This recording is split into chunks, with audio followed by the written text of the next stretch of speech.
सांगली जिल्हा तसेच मिरज तालुका व जत येथे डपळापूर येथे वाढत्या गांजा विक्री, कॅसिनो पद्धतीचे जुगार अड्डे, मटका व्यवसाय, बेकायदेशीर गॅस रिफिलिंग तसेच रास्त धान्य दुकानातील गैरप्रकारांविरोधात कठोर कारवाई करावी अशी मागणी Republican Party of India Athawale गटचे पश्चिम महाराष्ट्र सहसचिव महावीर तात्या कांबळे यांनी याबाबत जिल्हाधिकारी यांना निवेदन दिले।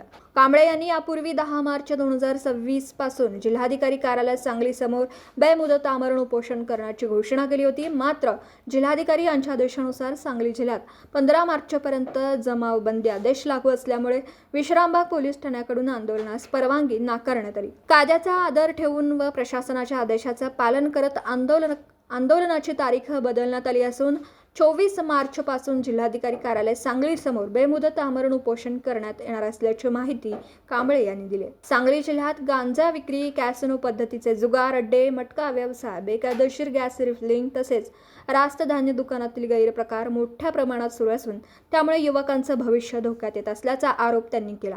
या अवैध धंद्यांमुळे नशेखोरी, गुन्हेगारी व सामाजिक असुरक्षितता वाढत असल्याचंही त्यांनी नमूद केलं। या सर्व प्रकरणांबाबत फोटो, व्हिडिओ व कागदपत्रांसह ठोस पुरावे लवकरच प्रशासनासमोर सादर करण्यात येणार असल्याचं कांबळे यांनी स्पष्ट केलं। प्रशासनाने तात्काळ कठोर कारवाई करावी या मागणीसाठी हे आमरण उपोषण करण्यात येणार असून या आंदोलनादरम्यान उद्भवणाऱ्या कोणत्याही परिस्थितीची सर्वस्वी जबाबदारी शासन व प्रशासनाची राहील असा इशाराही त्यांनी दिला। आणि जत तालुक्यातील डपळापूर गावामध्ये तर खुलेआम कॅसिनो जुगार मोठ्या प्रमाणात सुरू असून याकडे प्रशासनाचं अक्षरशः दुर्लक्ष होत आहे। मी महावीर कांबळे, RPI पश्चिम महाराष्ट्र सहसचिव।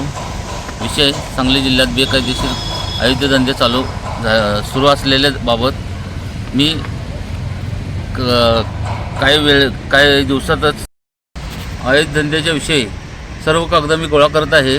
सगळे पुरावे माझ्याकडे आता गोळा करत आहे, पुरावे गोळा करायला पूर्ण झाल्यास जे प्रशासनासमोर किंवा जनतेसमोर मांडणार आहे। प्रशासन पूर्ण दुर्लक्ष आहे, तर त्यांचं लक्ष असून त्यांनी दुर्लक्ष करत आहेत। उदाहरणार्थ कॅसिनो, मटका, जुगार अड्डे, गॅस रिफिलिंग, रेशन दुकानांची बेकायदेशीर ही सावकारी अशा पद्धतीनं सांगली जिल्ह्यात पूर्णपणे तरुण पिढी बर्बाद होत आहे।